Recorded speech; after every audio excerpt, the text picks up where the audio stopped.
Right, here we've got a Venn diagram. It says write the numbers in the sets P intersection Q intersection R.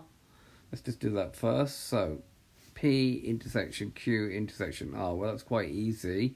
We just need the intersection of the three sets, which is going to be this area here.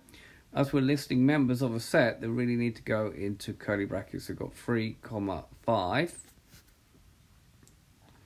Part 2.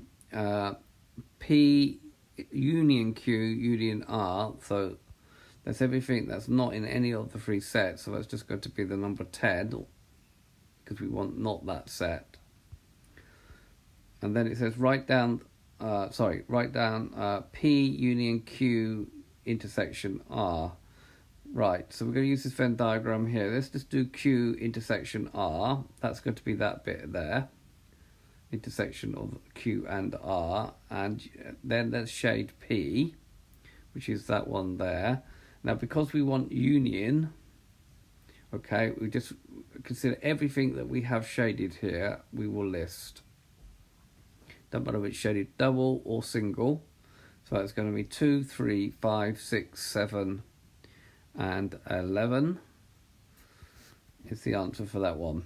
Right, now we need to write down the number in the set P intersected with Q union R, but not it. Now Q union with R is these. We want not that, so we'll shade that first. Okay, and then we want to then shade P. So we want everything that is intersected in both. The intersection is going to be this bit here, which is double shaded.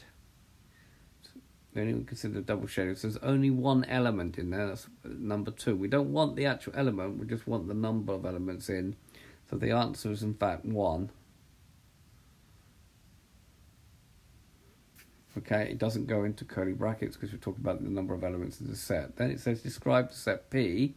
Well, if you list the set P, 2, 3, 5, 7, 11, you will recognise those as the prime numbers less than 13, or it could be less than or equal to 11. It's a description, but it still needs to go into curly brackets. So there's been a video to show you how to deal with Venn diagrams. I hope you've understood, and I thank you very much for watching.